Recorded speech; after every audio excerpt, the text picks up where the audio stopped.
नमस्कार दोस्तों, आपका स्वागत है हमारे चैनल हिंदी साहित्य अड्डा पर। आज मैं प्रस्तुत हूँ आपके सामने आगामी परीक्षा HPSC assistant professor, UGC net JRF तथा UPTGT PGT के हिंदी कहानी से संबंधित महत्वपूर्ण प्रश्नों के चौथे प्रैक्टिस सेट को लेकर। तो चलिए चलते हैं इस कड़ी में पहले प्रश्न की ओर। प्रेमचंद के तीसरे दौर की कहानियाँ किस श्रेणी में आती है? यथार्थवादी, यथार्थोन्मुख आदर्शवाद, आदर्शोन्मुख यथार्थ, आदर्शवादी। इस प्रश्न का उत्तर है यथार्थवादी। प्रेमचंद के तीसरे दौर की कहानियाँ यथार्थवादी श्रेणी में आती है। हिंदी कहानी में यथार्थवादी परंपरा की नींव प्रेमचंद ने डाली थी। प्रेमचंद अपने लेखन के प्रारंभिक दौर में आदर्शवादी थे तथा आदर्शवादी कहानियाँ भी लिखते थे, किंतु बाद में गांधीवादी विचारधारा से होते हुए यथार्थवादी दृष्टिकोण अपना लिया। अगला प्रश्न है, समांतर कहानी के पुरस्कर्ता कमलेश्वर का मूल नाम है? नीरज सक्सेना, कैलाश सक्सेना, गोपाल दास सक्सेना, प्रभाकर सक्सेना। इस प्रश्न का उत्तर है कैलाश सक्सेना। समांतर कहानी के पुरस्कर्ता कमलेश्वर का मूल नाम कैलाश सक्सेना था। समांतर कहानी आंदोलन कहानी आंदोलन की प्रतिक्रिया स्वरूप हुआ था। समांतर कहानी आंदोलन में आम आदमी को प्रतिष्ठित करने पर बल दिया गया है। अगला प्रश्न है, आधुनिक खोजों के अनुसार पहली मौलिक कहानी है? रानी केतकी की कहानी पंच परमेश्वर, उसने कहा था एक टोकरी भर मिट्टी। इस प्रश्न का उत्तर है एक टोकरी भर मिट्टी। आधुनिक खोजों के अनुसार माधवराव सप्रे कृत कहानी एक टोकरी भर मिट्टी को देवी प्रसाद वर्मा द्वारा पहली मौलिक कहानी माना गया है। एक टोकरी भर मिट्टी सन 1901 ईस्वी में छत्तीसगढ़ मित्र में प्रकाशित हुई थी। यह एक बहुत छोटी और कर्तव्य श्रेष्ठ कहानी है। अगला प्रश्न है, सिक्का बदल गया किसकी कहानी है? शिवानी, कृष्णा सोबती, ममता कालिया, मृदुला गर्ग। इस प्रश्न का उत्तर है कृष्णा सोबती। सिक्का बदल गया कृष्णा सोबती की बहुचर्चित कहानी है। यह मनोविश्लेषणात्मक कहानी है जो कि देश विभाजन की पृष्ठभूमि पर आधारित है। लेखिका ने कहानी में भारत पाक विभाजन के पश्चात कहानी के माध्यम से एक विधवा नारी की पराधीनता, विवशता एवं समय के बदल जाने पर लोगों में होने वाले परिवर्तन का सजीव वर्णन किया है। बढ़ते हैं अगले प्रश्न की ओर। प्रेमचंद की ईदगाह कहानी में हामिद की दादी का नाम क्या है? रेहाना, शबाना, अमीना, सुल्ताना। इस प्रश्न का उत्तर है अमीना। प्रेमचंद की कहानी ईदगाह के प्रमुख बाल पात्र हामिद की दादी का नाम अमीना है। ईदगाह कहानी के पात्र हैं अमीना, हामिद, मोहसिन, महमूद, नूरे, सम्मी इत्यादि। इसमें हामिद और उसकी दादी अमीना के माध्यम से गरीबी में संघर्ष और वात्सल्य का यथार्थ एवं मार्मिक चित्रण किया गया है। अगला प्रश्न है, निम्न में से जैनेन्द्र कुमार की कहानी नहीं है? पत्नी, नीलम देश की राजकन्या, पाजेब, रात्रि की महक। इस प्रश्न का उत्तर है रात्रि की महक। रात्रि की महक कहानी के रचनाकार फणीश्वर नाथ रेणु है। फणीश्वर नाथ रेणु की प्रमुख कहानियाँ ठुमरी, आदिम रात्रि की महक, अग्निखोर, अच्छे आदमी, लाल पान की बेगम, पंचलाइट, तीसरी कसम उर्फ मारे गए गुलफाम आदि हैं। हरि कृष्ण कोल लिखते हैं कि रेणु की कहानियाँ पढ़कर लगता है कि यह जीवन जीने योग्य है। यह संसार त्याज्य नहीं ग्राह्य है। अगला प्रश्न है, निम्न में से प्रथम विश्व युद्ध की पृष्ठभूमि पर रचित कहानी है। मलबे का मालिक शरणदाता उसने कहा था। आकाशदीप। इस प्रश्न का उत्तर है उसने कहा था। उसने कहा था कहानी का कथानक प्रथम विश्व युद्ध की पृष्ठभूमि पर आधारित है। उसने कहा था कि संदर्भ में गोपाल राय लिखते हैं कि यह हिंदी की पहली कहानी है जिसमें एक तरफ पंजाब की पृष्ठभूमि है तो दूसरी तरफ फ्रांस की ज़मीन पर लड़े जा रहे प्रथम विश्व युद्ध की युद्ध और प्रेम की साथ साथ चलने वाली संवेदना के चित्रण की दृष्टि से यह कहानी हिंदी में आज भी अकेली है। दोनों ही संवेदनाओं के चित्रण में कहानीकार ने अद्भुत अवलोकन क्षमता और प्रामाणिक अनुभव का परिचय दिया है। कहानी का अंत बलिदान के रूप में आदर्शवादिता लिए हुए है।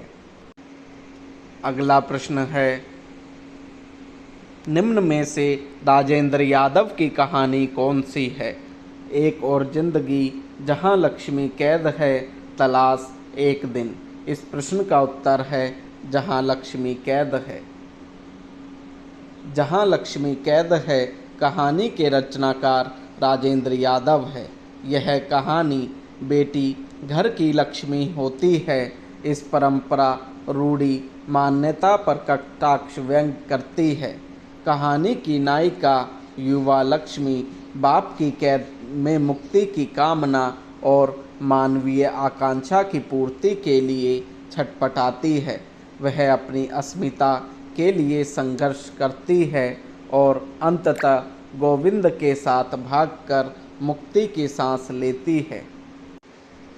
इस कड़ी में अगला प्रश्न है, तेरी बाकी अदा पर मैं खुद हूँ फिदा, तेरी चाहत को दिलबर बयां क्या करूँ। यही ख्वाहिश है कि तू मुझको देखा करे और दिलो जान मैं तुमको देखा करूँ। उपर्युक्त गीत निम्नलिखित में से किस कहानी में प्रयुक्त हुआ है? रसपिर्या, पंचलाइट, लाल पान की बेगम, तीसरी कसम। इस प्रश्न का उत्तर है तीसरी कसम। तीसरी कसम उर्फ मारे गए गुलफाम फणीश्वर नाथ रेणु की सर्वाधिक प्रसिद्ध कहानी है। हीरामन नामक गाड़ीवान तथा नौटंकी कंपनी में काम करने वाली हीराबाई इस कहानी के प्रमुख पात्र हैं। नायिका हीराबाई के रूप रस गंध का जितना मोहक और प्रभावशाली चित्रण तीसरी कसम में रेणु ने किया है वह संपूर्ण कहानी साहित्य में दुर्लभ है। अगला प्रश्न है, वंशीधर निम्नलिखित में से किस कहानी का प्रमुख पात्र है? उसने कहा था दुलाई वाली, गैंग्रीन, अपना अपना भाग्य। इस प्रश्न का उत्तर है दुलाई वाली। वंशीधर बंग महिला कृत दुलाई वाली कहानी का प्रमुख पात्र है। कहानी में सम्मिलित अन्य पात्र हैं सीता, जानकी देई, सालेराम, जानकी की माँ, इक्केवाला, नवल किशोर की बहू इत्यादि। इसके केंद्र में काशी से लेकर इलाहाबाद तक की रेल यात्रा तथा उससे जुड़ी हुई घटनाओं का वर्णन किया गया है। अगला प्रश्न है, ईदगाह कहानी में व्यक्त हुए हैं। ए. सांप्रदायिक सौमनस्य, बी. बाल मनोविज्ञान, सी. मातृवात्सल्य, डी. राजनीतिक चेतना। नीचे दिए गए विकल्पों में से सही उत्तर का चयन कीजिए। इस प्रश्न का उत्तर है केवल बी और सी, अर्थात बाल मनोविज्ञान और मातृवात्सल्य।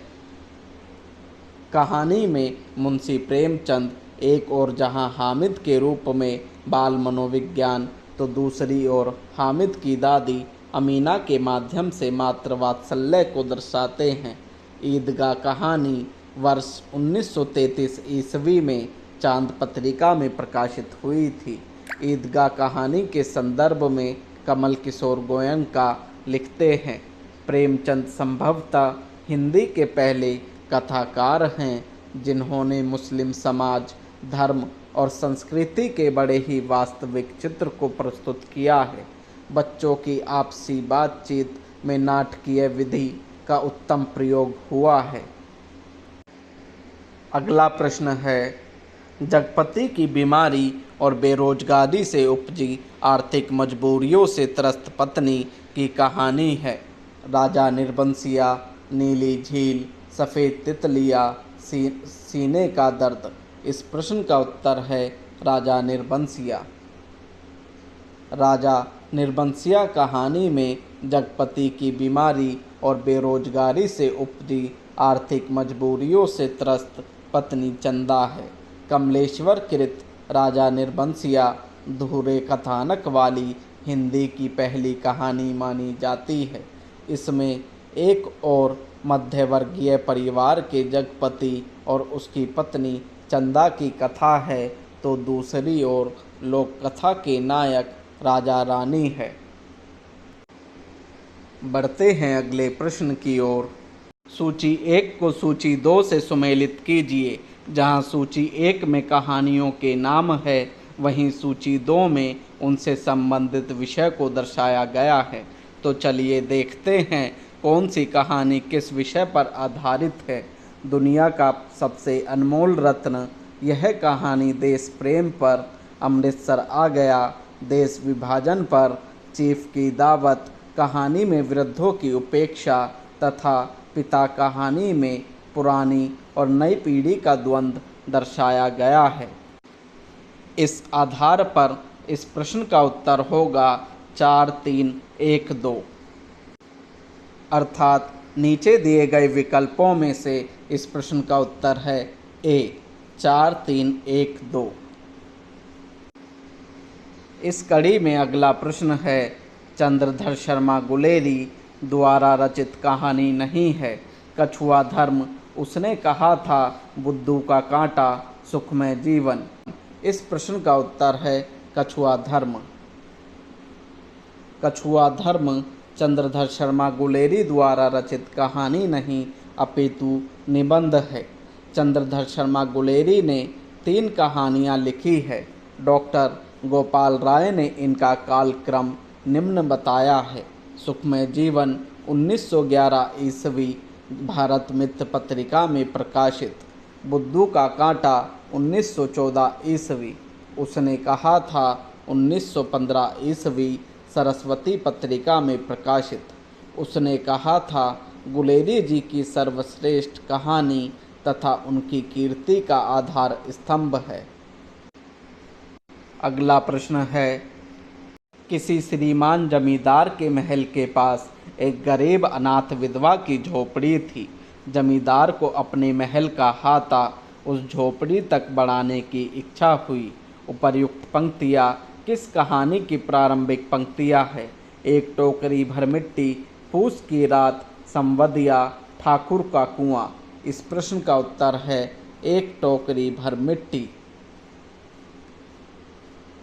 उपर्युक्त पंक्तियाँ एक टोकरी भर मिट्टी कहानी की प्रारंभिक पंक्तियाँ हैं।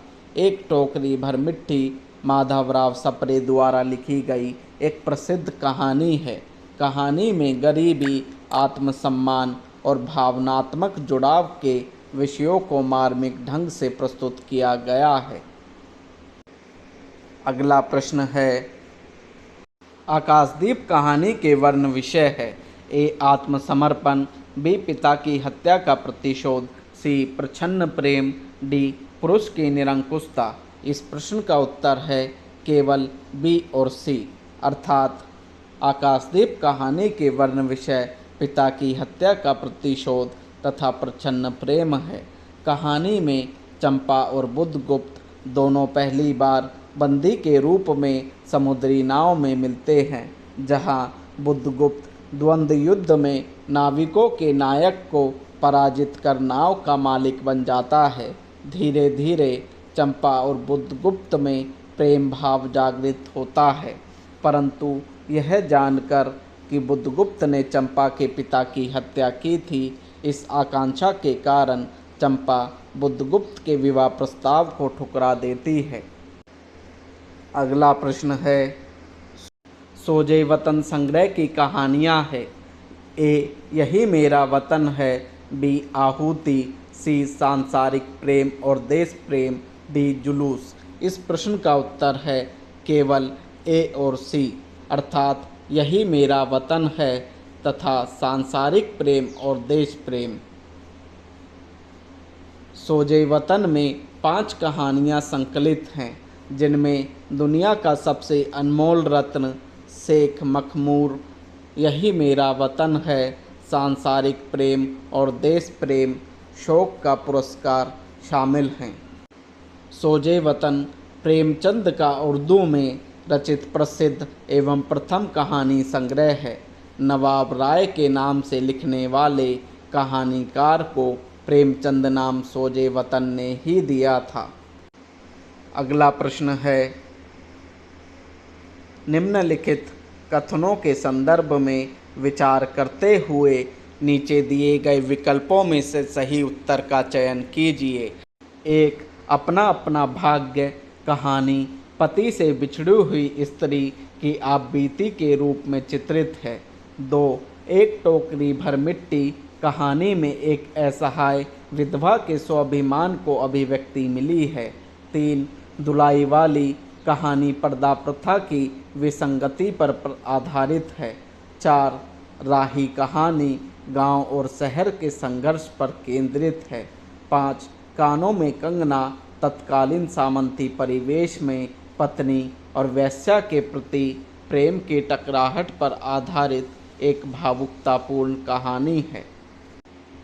इस प्रश्न का उत्तर है केवल 2, 3, 5, अर्थात एक टोकरी भर मिट्टी कहानी में एक असहाय विधवा के स्वाभिमान को अभिव्यक्ति मिली है।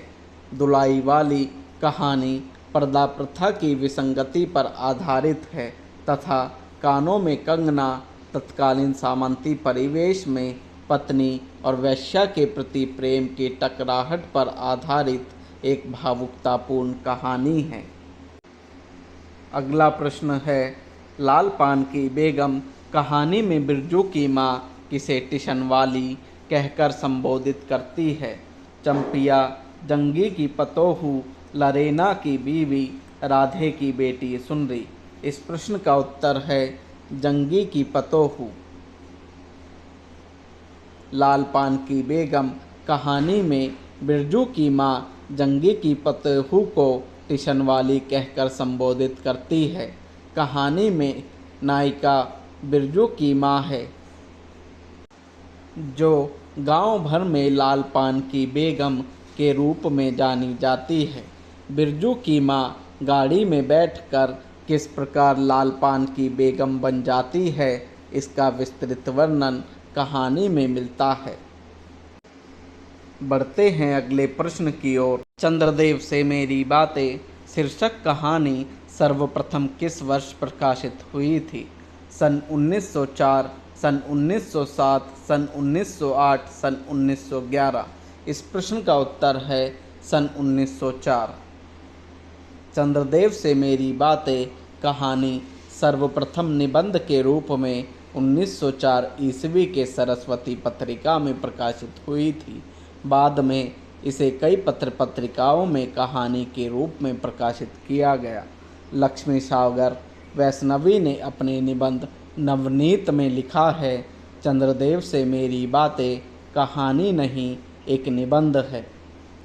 चंद्रदेव से मेरी बातें कहानी की लेखिका बंग महिला है। गोपाल राय लिखते हैं, चंद्रदेव से मेरी बातें कहानी में समकालीन वायरस लॉर्ड कर्जन के प्रशासन पर करहारा व्यंग है। अगला प्रश्न है, आज तक कभी ऐसा न हुआ न कभी सुना, गजब हो गया, अंधेर पड़ गया, सिक्का बदल गया। कहानी में उपर्युक्त कथन किसने किससे कहा? नवाब बीवी ने साहनी से, शेरा ने हुसैना से, साहनी ने दाऊद खां से, लाल बीबी ने साहनी से। इस प्रश्न का उत्तर है नवाब बीबी ने साहनी से। सिक्का बदल गया कहानी में उपर्युक्त कथन नवाब बीबी ने साहनी से कहा। कृष्णा सोबती ने सिक्का बदल गया कहानी में मनुष्य की विवशता का अत्यंत करुण चित्र खींचा है, जिसमें नायिका साहनी के राज चले जाने के बाद अनिच्छा से मजबूरीवश अपनी हवेली को छोड़ जाने की करुण कथा का मार्मिक चित्रण है। सिक्का बदल गया में मानवीय प्रेम के लुप्त हो जाने के बावजूद सद्भाव का एक संदेश निहित है। अगला प्रश्न है, गैंग्रीन कहानी के संदर्भ में विचार कीजिए। 1. इस कहानी में पिता पुत्र के संघर्ष का चित्रण किया गया है। 2. इस कहानी में अज्ञे को निम्न मध्यवर्गीय जीवन की विषमताओं को चित्रित करने में सफलता मिली है। 3. इस कहानी में अज्ञे ने दाम्पत्य जीवन की सारहीनता और एकरसता को चित्रित किया है। 4. इस कहानी में पूर्वदिप्ती शैली का प्रयोग किया गया है। 5. गैंग्रीन के रोगियों के अक्सर पैर काटे जाने की सूचना जीवन की त्रासदी को अभिव्यक्त करती है। इस प्रश्न का उत्तर है केवल 2, 3, 5, अर्थात इस कहानी में अज्ञे को निम्न मध्यवर्गीय जीवन की विषमताओं को चित्रित करने में सफलता मिली है। इस कहानी में अज्ञे ने दाम्पत्य जीवन की सारहीनता और एकरसता को चित्रित किया है तथा गैंग्रीन के रोगियों के अक्सर पैर काटे जाने की सूचना जीवन की त्रासदी को अभिव्यक्त करती है। अगला प्रश्न है, सूची 1 का सूची 2 से मिलान कीजिए। जहां सूची 1 में पात्र तथा सूची 2 में उनसे संबंधित कहानियों के नाम हैं, तो चलिए देखते हैं कौन सा पात्र किन कहानी से संबंधित है। किरण का संबंध कानों में कंगना, लक्ष्मा का संबंध कोसी का गटवार, अनीता का संबंध राही तथा सामनाथ का संबंध चीफ की दावत कहानी से है। इस आधार पर इस प्रश्न का उत्तर होगा 2, 4, 1, 3, अर्थात नीचे दिए गए विकल्पों में इस प्रश्न का उत्तर है बी, 2, 4, 1, 3। अगला प्रश्न है, निम्नलिखित कहानियों को प्रथम प्रकाशन वर्ष के आधार पर पहले से बाद के क्रम में लगाइए। 1. ईदगाह, 2. आकाशदीप, 3. कानों में कंगना, 4. परिंदे, 5. राजा निर्बंसिया। इस प्रश्न का उत्तर है सी, 3, 2, 1, 4, 5, अर्थात उपर्युक्त कहानियों का प्रकाशन वर्ष के अनुसार क्रम इस प्रकार है। कानों में कंगना 1913 ईस्वी, आकाशदीप 1929 ईस्वी, ईदगाह 1933 ईस्वी, परिंदे 1956 ईस्वी, राजा निर्बंसिया 1957 ईस्वी। अगला प्रश्न है, उसका युवापन एक प्रतिष्ठा की जिद कहीं चुराए बैठा है। वह इस प्रतिष्ठा के आगे कभी मजबूर कभी कमज़ोर हो जाता है, उसे भुगत भी रहा है। उपर्युक्त कथन किस कहानी से उद्धृत है? अपना अपना भाग्य, पिता, गैंग्रीन, राजा निर्बंसिया। इस प्रश्न का उत्तर है पिता। पिता कहानी ज्ञानरंजन की महत्वपूर्ण कहानियों में से एक है। इस कहानी में पुरातन पीढ़ी के प्रतिनिधित्व पात्र वृद्ध पिता और नई पीढ़ी के प्रतिनिधित्व पात्र सुधीर के बीच मतभेद को दिखाने का प्रयास किया गया है। कहानी में जहां पिता अपने पुत्र की पीढ़ी से तारतम्य नहीं बैठा पाता, वहीं पुत्र अपने पिता की पीढ़ी को नहीं समझ पाता है। बढ़ते हैं अगले प्रश्न की ओर। माँ के हाथ की बनी कौन सी कला को देखकर चीफ प्रसन्न हो गए? कसीदारी, जरदोजी, चिकनकारी, फुलकारी। इस प्रश्न का उत्तर है फुलकारी। चीफ की दावत कहानी में माँ के हाथ की बनी फुलकारी कला को देखकर चीफ प्रसन्न हो गए थे। चीफ की दावत भीष्म साहनी की सर्वाधिक लोकप्रिय कहानी है, जिसे भीष्म साहनी ने व्यंग्यात्मक शैली में लिखा है। यह कहानी पंजाबी परिवेश और स्वार्थपरक पारिवारिक ढांचे पर आधारित है। अगला प्रश्न है, इंस्पेक्टर माता दीनचांद पर के संदर्भ में विचार कीजिए। एक, माता दीनचांद पर फरार अपराधी को पकड़ने गए थे। 2, माता दीन को चांद से एड़ी चमकाने का पत्थर लाने का आदेश प्राप्त हुआ। 3, माता दीन ने कहा, हमारा सिद्धांत है, हमें पैसा नहीं, काम प्यारा है। 4, चांद पर माता दीन का सार्वजनिक अभिनंदन हुआ। 5, माता दीन ने चांद की पुलिस की तनख्वाह 3 गुनी कर दी। इस प्रश्न का उत्तर है बी, केवल 2, 3, 4, अर्थात माता दीन को चांद से एड़ी चमकाने का पत्थर लाने का आदेश प्राप्त हुआ। माता दीन ने कहा, हमारा सिद्धांत है, हमें पैसा नहीं, काम प्यारा है। चांद पर माता दीन का सार्वजनिक अभिनंदन हुआ था। अगला प्रश्न है, आकाशदीप कहानी की घटनाओं को पहले से बाद के क्रम में लगाइए। 1, चंपा द्वारा दीपक का जलाना। 2, दीप स्तंभ का महोत्सव। 3, चंपा और जया द्वारा नौका विहार। 4, बुद्धगुप्त और नायक के बीच द्वंद्व युद्ध। 5, बंदी द्वारा पोत से संबंध रज्जू का काटना। इस प्रश्न का उत्तर है बी, 5, 4, 1, 3, 2, अर्थात आकाशदीप कहानी में बंदी द्वारा पोत से संबद्ध रज्जू का काटना, बुद्धगुप्त और नायक के बीच द्वंद्व युद्ध, चंपा द्वारा दीपक का जलाना, चंपा और जया द्वारा नौका विहार, दीप स्तंभ का महोत्सव इत्यादि क्रमवार घटनाएं हैं। आकाशदीप जयशंकर प्रसाद की प्रसिद्ध कहानी है। कहानी में समुद्री जीवन के परिवेश को ऐतिहासिक सौंदर्य में चित्रित किया गया है। अगला प्रश्न है, उसने कहा था, कहानी में आए पंजाबी शब्दों को उनके हिंदी अर्थों से मिलान कीजिए। जहां सूची 1 में पंजाबी शब्द तथा सूची 2 में उनसे संबंधित हिंदी अर्थ को दिया गया है।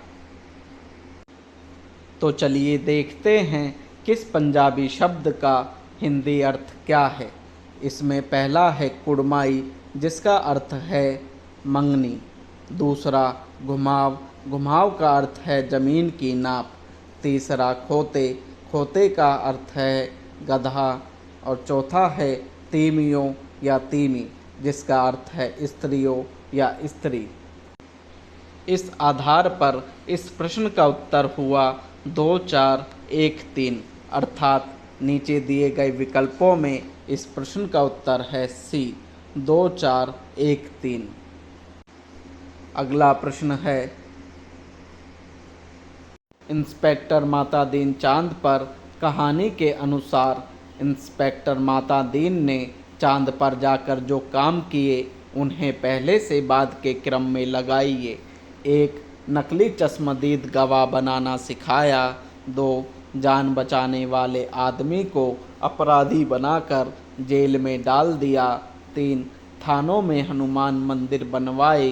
4, पुलिस का मानवतावाद, इस अवधारणा में पुलिस वालों का विश्वास जगाया। 5, पुलिस वालों की तनख्वाहें कम कराई। इस प्रश्न का उत्तर है ए, 3, 5, 2, 4, 1, अर्थात माता दीन ने चांद पर जाकर क्रमवार ये काम किए। पहला, थानों में हनुमान मंदिर बनवाए। दूसरा, पुलिस वालों की तनख्वाहें कम करवाई। तीसरा, जान बचाने वाले आदमी को अपराधी बनाकर जेल में डाल दिया। चौथा, पुलिस का मानवतावाद, इस अवधारणा में पुलिस वालों का विश्वास जगाया। 5, नकली चश्मदीद गवाह बनाना सिखाया। इस प्रश्न के साथ ही आज की वीडियो को समाप्त करते हैं। तथा इससे संबंधित और प्रश्नों के लिए जुड़े रहिए हमारे चैनल से तथा हमारे चैनल को लाइक, शेयर और सब्सक्राइब करना बिल्कुल न भूलें। साथ ही इस वीडियो को पूरा देखने व सुनने के लिए आपका बहुत बहुत धन्यवाद।